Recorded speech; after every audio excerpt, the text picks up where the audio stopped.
Firemen and guardians of Class 22 Bravo. As we embark on this 5-week journey, it's important to acknowledge our SOS heritage, the heritage that, as of today, you are a part of. The Squadron Officer Course, as it was originally named, was founded by Colonel Russell Ritchie and began operations in October 1950.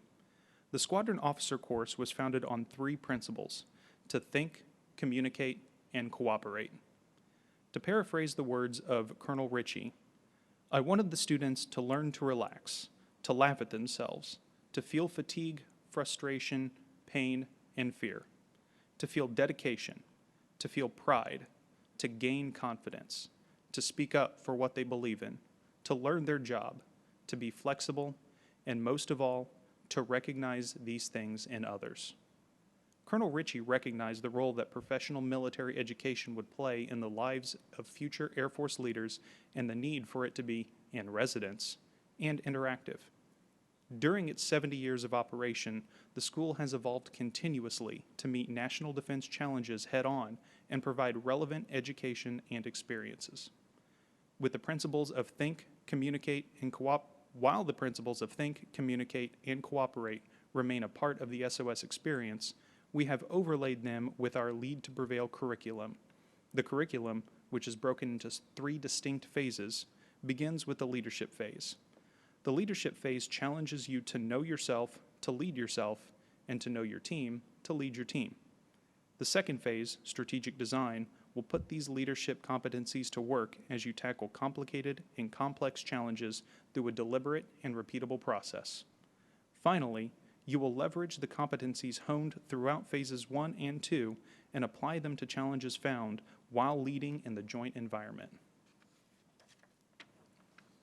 Ladies and gentlemen, it's my honor to introduce the Commandant of Squadron Officer School, Colonel Lance Rosa Miranda.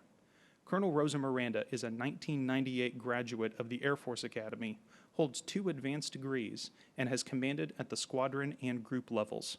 He has spent most of his career in special operations assignments and is a command pilot with more than 4,200 flight hours, including 1,420 combat hours in the AC-130U Spooky gunship. Prior to his current assignment, he served as the commander of the 492nd Special Operations Group, Duke Field, Florida. Please stand and welcome a 2003 graduate of SOS, Colonel Lance Rosa Miranda. Take seats, please. Morning, everybody. Oh, that was weak sauce, 22 Bravo. Good morning, everybody. That's a little bit better. 3rd time's a charm. Good morning, 22 Bravo. Good morning. There it is, right there. How we doing this morning? Are we caffeinated? Are we ready to go? Excellent, excellent. So we've got folks coming in from all around the world, and I want to acknowledge that real quick before we dive in. So can I have all of the CONUS attendees put up their hands? Ooh, quite a few. All right. How about our OCONUS brothers and sisters? Okay. Where are we coming from, OCONUS personnel? Germany, Thailand, Canada, Japan, Hawaii. Let's just hold on to that for a minute. Flip-flops, nice surfboard. Duke's canoe is right there, right? You're looking at a blue Hawaiian. Okay, sorry. Let's keep going. Where else? Alaska? Excellent, excellent. All right. So furthest away from Montgomery, Alabama. We think we have it right up here. Ma'am, where? Thailand. Can anybody beat Thailand? Okinawa? Boy, I'll let you guys fight that out. They're both really, really far away from Montgomery, Alabama. Hey, before we dive in, I want to say Happy New Year to everybody. Welcome to 2022. How many folks thought there is no way that SOS is going to do this? Put up a hand and be honest. Yeah, okay. How many folks saw on our social media that we were accepting risk to have you all in. How many folks saw that? That'll be part of our conversation here in just a couple minutes. I want to throw out some thank yous to our protocol personnel, to our booth, Miss Betty, Mr. Charles, I see you back there. Appreciate you. To all the faculty and staff that have spent time putting this whole thing together, to contacting you, having good, positive contact before you ever left home station. Thank you to all of those personnel. Look, if you have done some homework on Montgomery, Alabama, you will know we've got a COVID problem here. How bad is that COVID problem? Do we have any medical personnel here? All right. I know you guys were looking at the data. So 420 cases per 100,000 puts us into HPCon Delta. 420 cases per 100,000 puts us into HPCon Delta. How many cases per 100,000 do you think we're at in Montgomery, Alabama? 1,000? 300? Any other guesses? We are over 2,200 cases per 100,000. Where's my medical folks? Is that HPCon Zulu? Wow. Why do I bring this up? 2 reasons. One, it's a risk. Whenever we do our missions, we are required to look at risk as leaders. We are required to make decisions based on that risk. Can we ever mitigate down to 0 our risk? It's not going to happen. It's not going to happen. For those that have looked at the high-end fight that may or may not come, are we looking at losses? You're damn right we are. And it's not something the American public is used to dealing with. We are going to lose 5th-gen fighters and those flying them. We are going to lose folks on ships. We are going to lose folks on the ground. That is just the cold, hard truth. You, as company-grade officers, civilians, airmen, guardians, you need to get comfortable working with risk. It's not going away. If you remember that photo that we posted on our social media site, right? Man, there is no risk if you don't launch. I don't know if Thomas DQ was part of this group, but he came back and made that comment about ships. Did anybody see that? Ships are very safe in the harbor. Are ships made to sit in harbors? No. They're made to sail. So, the bottom line is we are accepting risk to have you here because we know how important it is to have you personally here to experience SOS. I met some of you this weekend while it was raining, while we were checking in at lodging, and it was interesting. I was asking folks where they were coming from. This young man was coming in from California. Hey, what is it that you do? We got talking about Kessel Run. Where's my Kessel Run gal? There you are. She speaks up. She's 2 people ahead of him in line and goes, hey, I'm part of Kessel Run. He's like, what do you do? She's like, I do the software that the AOCs use to do their business. Where's my AOC guy? Right next to her. Those 3 people, in the first 3 minutes that they were here, just checking into lodging, are the case in point why we do this in person. The software specialist / engineer sitting side by each, the person that's in the AOC using that software, priceless interactions. And there's more interactions like that coming for you. How many folks here are prior enlisted? Boy, you've got some stories to tell. Do the members in your flight know that you're prior enlisted already? Have you had enough time to sit in there and do those introductions? Have you brought up any of those stories? Those are powerful stories. Stories which, for some of us that weren't prior enlisted, won't ever have.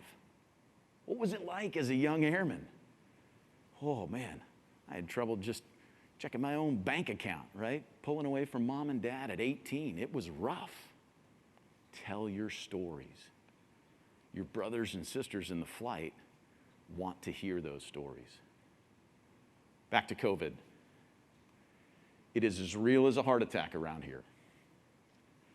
All of what I just talked about is the reason why we want you in your seats, why we want you to experience it in person.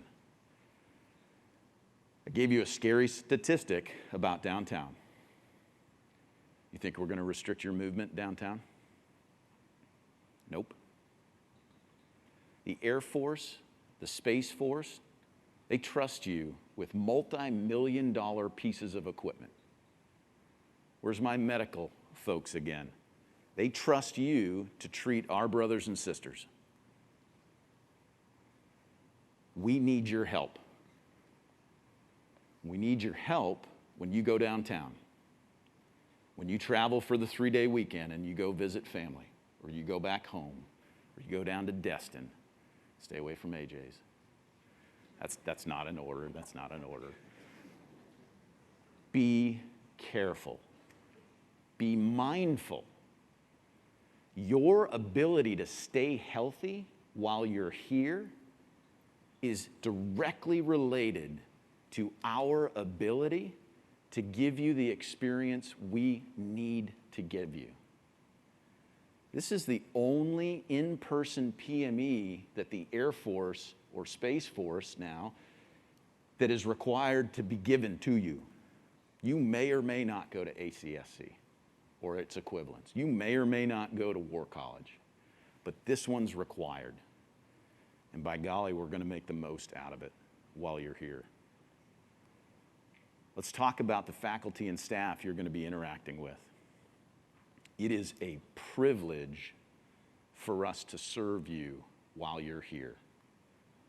An absolute privilege. Let's see. Wings. What is it that you do? Shane? Yes, sir. Shane Everhard. I'm a C-130 pilot down in Keesler. Oh, Full-time reservist. is that the hurricane type stuff? Yes, sir. I do the TAC airlift. the Okay, element side. Yes, TAC sir. Air. Okay. So Shane, from way down south, C-130 driver to Biloxi. Do you think he takes pride in what he does? TAC airlift? Doing it right? Getting the supplies, the troops on site, on time. Do you think he takes pride in that? Do you think his crew members take pride in that? Loadmasters? The same pride that they take out of Biloxi, we take here. Take a look out back. Those are your flight commanders. Wave flight commanders. They're people just like you. They come from different walks of life. But I will tell you, the same pride Shane takes in delivering things on time, we take in delivering the student experience to you. There is nothing more important than what we do, than your student experience. So you've probably been doing a lot of introductions this morning, haven't you? How many folks have completed their initial introductions in the flight rooms? Raise a hand. All done? Looks like some may be still going. Okay. We're going to do one of those introductions here. And it may or may not be like anything that you've ever seen. When I went to the Wing Commander course, General and Mrs. Brown stood up in front of us and presented themselves in a way that I had never seen before. They threw up pictures when they were kids. I'm like, wait, am I in the wrong spot? What is going on here? And he walked us through his life, their lives together. They talked about some of the challenges that they've had. One of their sons is on the spectrum, the problems that they've had with EFMP. And I'm not throwing spears at the medical community, but the EFMP program is cumbersome, but it's getting better. Your chief has made that program better, streamlined some things. It's not perfect, but it's getting better. I got a sense of who he was as a man, as a husband, and as a father. And that made an impact on me. And it made me wonder, why don't we spend time doing that at our home stations? We all go on a journey together. And introductions like that make our journey richer. How many folks got up this morning and started their journey outside in the 31-degree air and went for a run this morning? I saw you out there. This is what you missed. This is a shot from River Road overlooking Montgomery as the sun was rising behind the Regent building. Great way to start this journey off. Speaking of journeys, I've got a journey. That little thing on the left, struggling to stand up, that's me. I was a late walker, but I'm doing okay now. That's my wife, Nikki, on the right. She's an Air Force brat. I was not. She was born at Keesler Air Force Base in Biloxi. Her dad was going through maintenance course down there. 18 years old. Mom was 17, then turned 18 while she was down there. Her first crib was a cardboard box. They didn't have a lot of money growing up. They saved their pennies to call home, back up to the UP of Michigan. She's lived this Air Force life a lot longer than I have and served a lot longer than I have. We'll talk more about that in the future. This is my happy place. On the tractor, in the garden. If you have any other New Englanders here, got a couple? Yeah. Dover, New Hampshire. They could not keep me out of the garden, off the tractor. I can't tell you how many pounds of mud came out of my drawers over the course of my time as a little kid. This is my wife. She enjoyed the finer things in life, as you can tell, right? Dressing up, looking pretty, and that stayed the case. We lived at opposite ends of the spectrum. Opposite ends of the spectrum, right? I think folks like her used to run away from folks like this. She grew up moving around.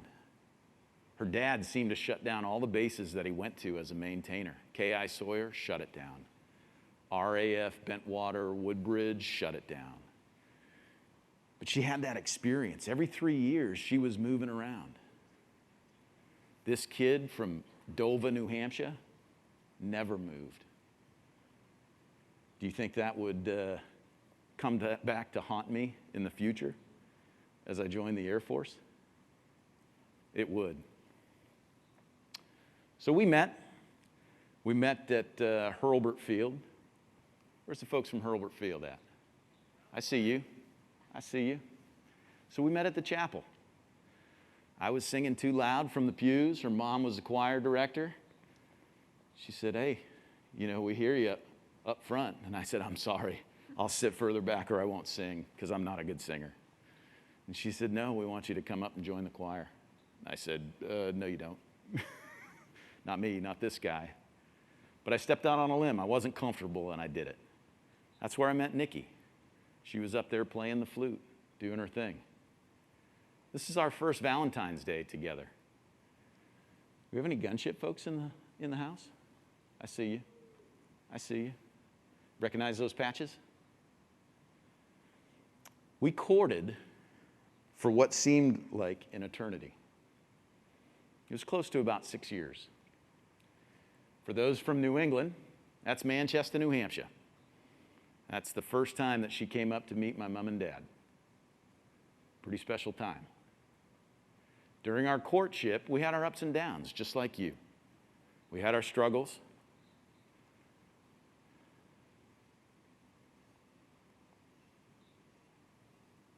Struggle crescendoed when I tried to feed her, you guessed it, mud bugs.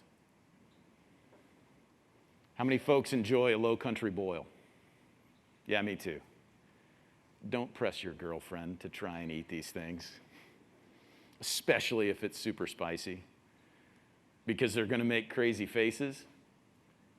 And then what happens after it gets in their mouth it wasn't pretty. Let's just put it that way. Put a strain on our relationship. How many Patriot fans do we have in here? I see you. Whoa, whoa. Hey, look, let's be honest, right? It's the red, white, and blue.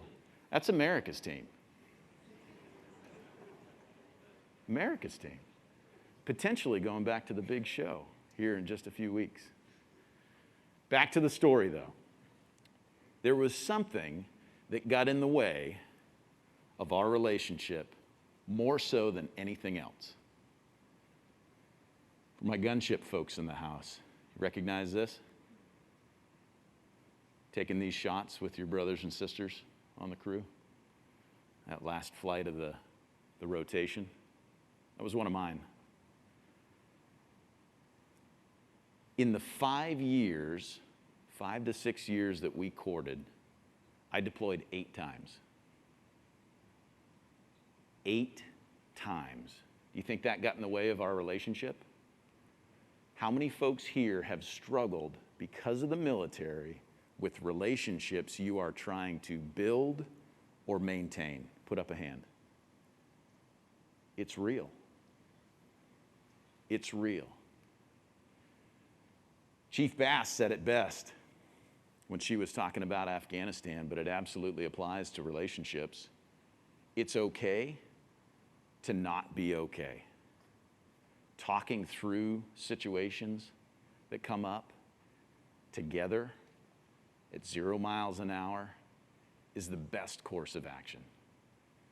Well, we fought through those challenges, feeling like we took 2 steps forward when I was home and then 3 steps backwards when I left. We fought through it. We ended up getting married up in New England. This is my hometown church. Didn't even cross my mind growing up that I would ever get married in that church when I launched at 18 years old. Because she was an Air Force brat, she said, I don't have a hometown church, but you do. And that's the church I want to get married in. That's part of that power that she brings from her rich experiences on the road as an Air Force brat. Doesn't mean much to her where she's at, but she knows it means a lot to me to be able to do something like this. We got married in December, and things, boy, they took off quick. We were married in December, pregnant in January, and then this happens in October.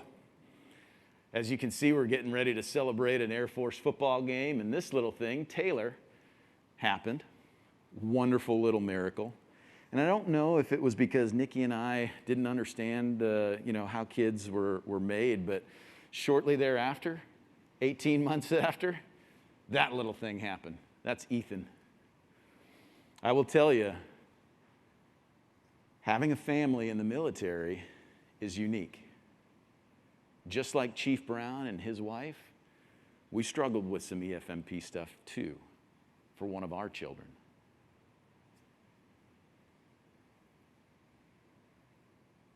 Some folks like to try and strike a balance between the military and what they do and their personal lives. I don't know that you can ever strike a balance. So what we try and do in our family is we try and integrate the two. And I have this crazy idea that the better off we integrate the two, the better husband, the better father, and the better leader I can be. Let me give you an example. Where's my Cannon Air Force Base, folks? Recognize this? That's the track right next to the old 551st buildings, right next to the gym. It's POW MIA Appreciation Day. It is cold. It is early morning. As you can see, Ethan is struggling here in the double bob, but we're out there. We got the guide on and we're trucking around the track in honor of our POW MIA fallen. That's an example of how our family has tried to integrate with what I do, with what we try and do at home. How many folks struggle to get away on leave because you're so busy? That's real.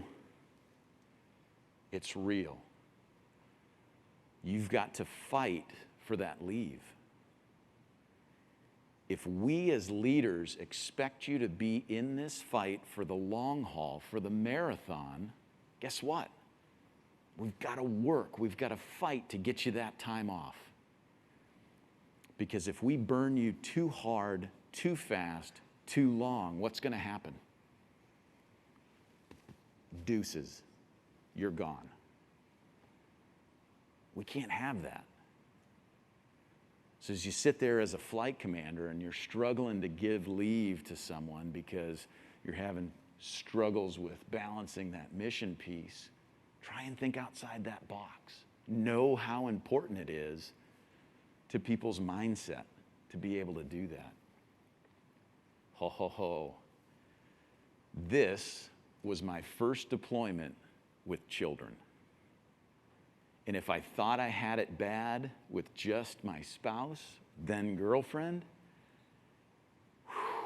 I was not ready for the deployment with kids. How many here have deployed with kids? Holy cow. That was a struggle for me as a husband. All of the things that I was missing, all of the things that I couldn't necessarily give to my son and daughter as they were growing up, I struggled with that. Y'all have those same struggles? How do we build up those love bank accounts with our family so that when this happens, we don't overdraw the account? I would submit to you that it's about how you integrate your life, your personal lives and your professional lives. Let me give you an example. Cannon Air Force Base. Where's my Cannonites again? As you come in the front gate, you can turn right and go to the golf course, or you've got what right there? Little play area, right? Slides, the chunked up rubber. My wife used to pick up burritos from the coffee bistro, if it's still there, amazing burritos. She used to pick up food and meet me down there for lunch. And I got to spend time as a husband and as a father right in the middle of my day, right in the middle of my squadron command. Do you think that was meaningful for my wife? You're darn right it was. You think it was meaningful for my kids? You're darn right it was. For me, it was priceless. When you go home at night, for the parents out there, when you go home at night, are you filled with vibrance and energy and ready to interact when you get home? I know sometimes I am. But sometimes I'm like, hey, I'm going to go change. I'll be right back. Spend a little bit of time on YouTube just unwinding from the day because you've had 1,000 transactions. Anybody do that too? Just taking a knee and breathing through your nose when you get home? Yeah, me too. Whew, I tell you, the incorporation of this with what we do professionally, I honestly think it makes you a better husband or wife, better mother, better father, and in turn, a better leader. You see, that's my priorities, in order. Priority number 1, be a good husband. Keep the foundation of our family strong. Priority number 1. Priority number 2, the kiddos. Making sure they're being reared in the correct way, in the way that we agree on as parents. What comes after that? This.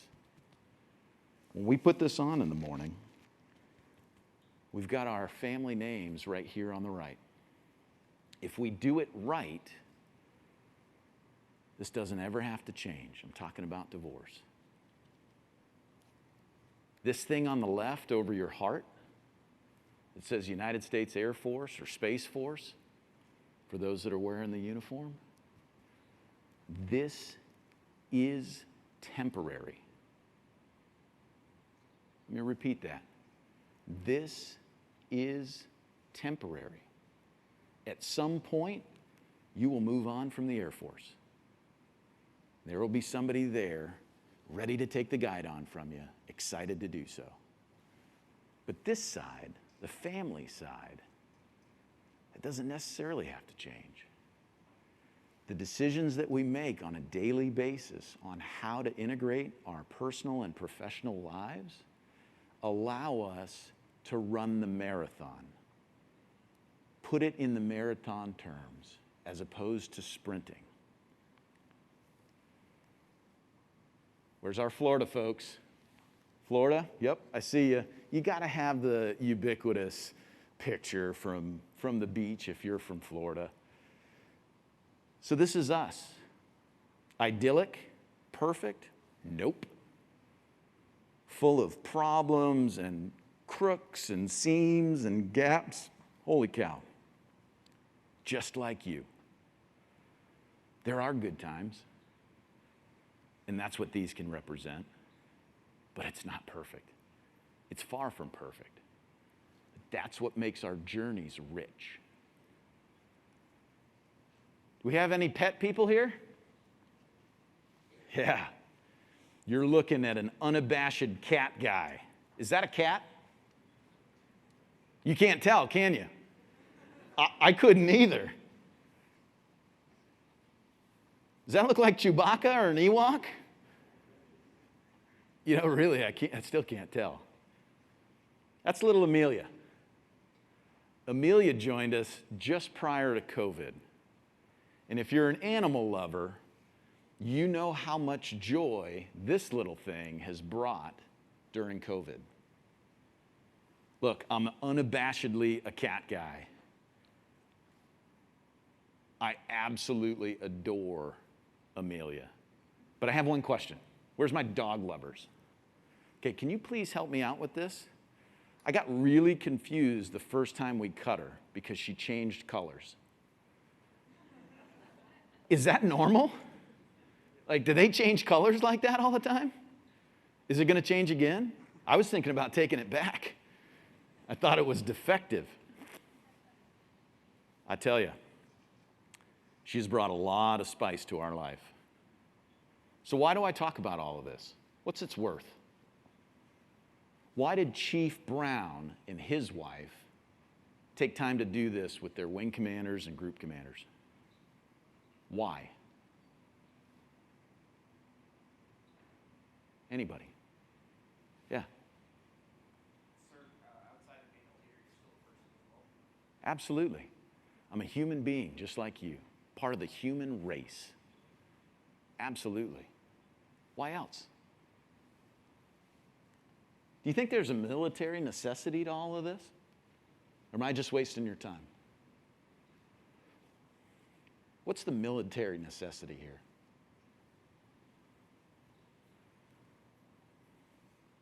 Do you remember that picture where I was coming back from my deployment, first one with the kids? I was a group commander downrange. I had 4 gunships, 2 different types. I had 2 Talons, had battlefield airmen for a short time, had an EC-130 from Harrisburg. Do we have any Harrisburg brothers or sisters here? No? So one day, it's the end of our duty day. The wing commander calls me up, says, Rosie, there's a C-17 en route to your position. Be there in 6 hours. I need you to put together a PDSS team, pre-deployment site survey team, and go figure out how to operate gunships outside of the AOR for 2 weeks, including all the munitions and maintenance support that go with that. Ready, go. Did I mention it was the end of the duty day? So I pulled together a team across the A staff to represent each of the directorates, if you will, A1, A2, A3, and such. And we sat down. Guess what the first thing we did was? Anybody? We got to know each other. Even though time was an issue, I had an aircraft en route to my position to pick up these folks, bags packed, ready to go, and I took 45 minutes. How much time did I have until that was in place? 6 hours? And they hadn't slept yet? 45 minutes to get to know the team. From me as the group commander to them, and then for them to learn each other. Do you think it was worth it? You think it was time well spent? It absolutely was. As we walked out of that chew, I heard the loadmaster say to the A4 munitions NCO, hey, before I was a loadmaster, I worked MUNs for my entire career. Let's talk. As they were walking out of that chew, I heard another couple say, hey, did you say your son was 6? Mine is too. Didn't you say he liked baseball? Mine does too. That's what I heard at the end of that 45-minute session.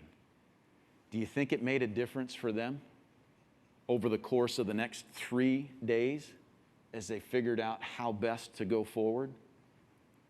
Absolutely. It was a daunting 3 days outside of the AOR, out of the box thinking. They came back and I welcomed them on the ramp. I said, hey, welcome back, y'all. You know, let's get you bedded down and then we'll talk about the briefing that we owe the boss. Then Captain Brown looked at me and said, boss, we're ready to brief right now. The fervor in their eyes, the attention to detail in that brief, I was absolutely blown away. They were fired up and ready to go. And I wanted to know more about their experiences. So I started to ask questions. And each time, the finger pointed back to the 45 minutes that we took to get to know each other as human beings. That was the basis of their performance. That, my friends, is military necessity. That is what we are modeling here at SOS. It's what you've been doing this morning, learning about your brothers and sisters. There is something to vulnerability. Anybody ever heard of Brene Brown? Dare to Lead? According to Brene Brown, vulnerability and courage are inexorably linked. I would submit to you that our ability to connect with each other is something more than, oh, a financier. Yep, yeah, Master Sergeant, got it. You'll, okay. Something more than that makes our journey together richer. You are in charge of your own time. Your leaders are in charge of your time. How are you going to invest your time? You are out from your leader's command here at SOS. So how are you going to spend your time while you're here connecting with your brothers and sisters? How rich is that journey going to be? You're going to have adversity while you're here. I played football at the Air Force Academy for Coach Fisher DeBerry. He would tell us every week, men, you're going to see adversity on the field this weekend. I don't know what it's going to look like. Somebody may go down. We may have a turnover. But you are going to see it. That adversity, when it hits, how you deal with it as a team is going to be a reflection of your character as a team. When you guys go out for the Memorial run, somebody's going to pull a hammy. I can't go on. Your brothers and sisters are going to be right at your left and your right. And they're going to make sure that you finish. You're going to finish together as a team. And you're going to defeat that adversity when it comes. We are going to have tons of opportunities for you here at SOS. Think Tank, AUAR, Project Nova. And let me be clear about Project Nova. It isn't just for space individuals. It is open to the entire gamut of people here. Those are all unique opportunities. Opportunities to shape the air and space force while you're here. Female flight suits, that was talked about here. That was handed up to half. The changes in the hair, that was talked about here. Through the hands of Think Tank and AUAR. Those are the level of projects that you potentially have to have a chance to work on while you're here. Take advantage of those opportunities. Make your experience as rich as it can be. Let's take a look at one person's experience.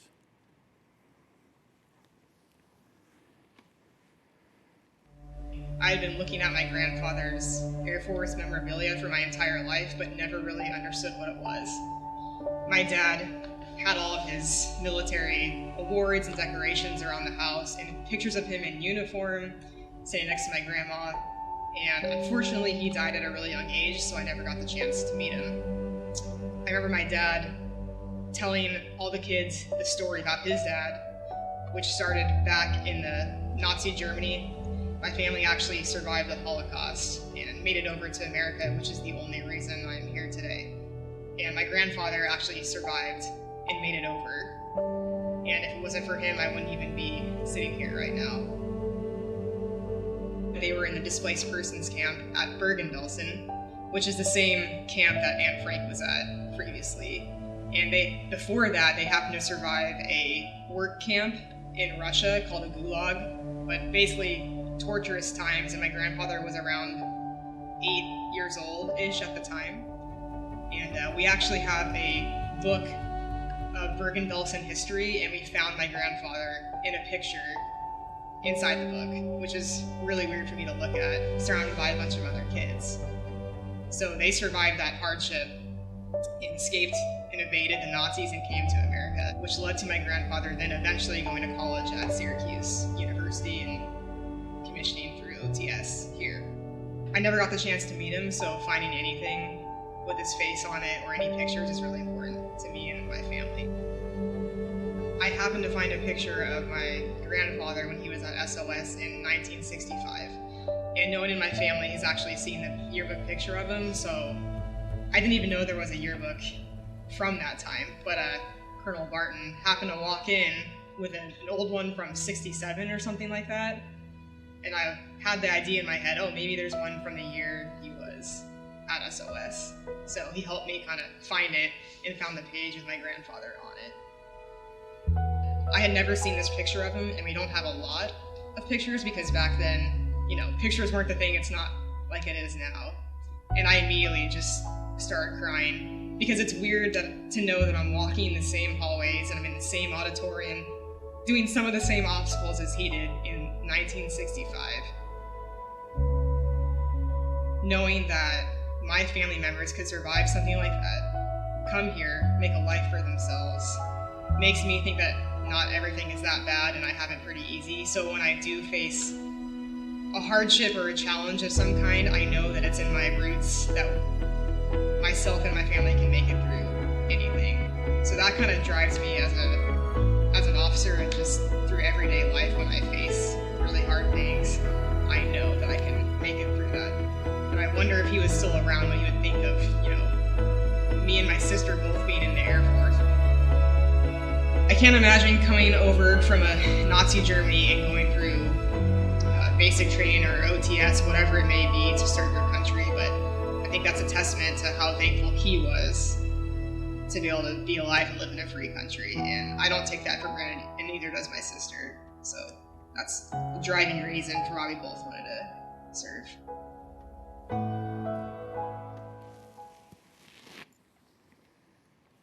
Where's my Hurlburt Field folks? Recognize Captain Morris? She's one of your maintenance officers down there. That was her experience here at SOS. What's your experience going to be? We are going to push you to think differently. We're going to push your limits. You're going to have fun, and you're going to grow here together. Together with each other, and together with your flight commanders. And in turn, you guys are going to get better together.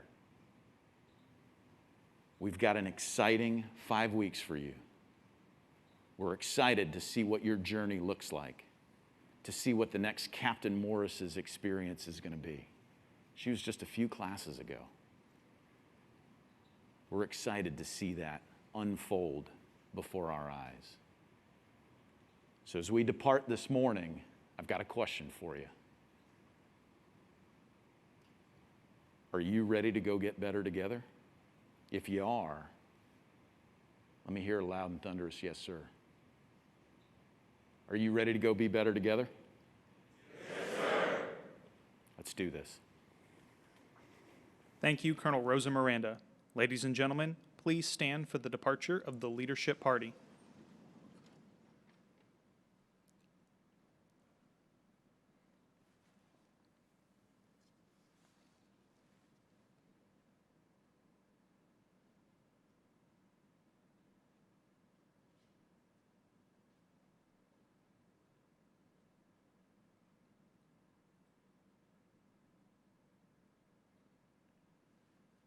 Class 22 Bravo, this concludes this morning's welcome ceremony.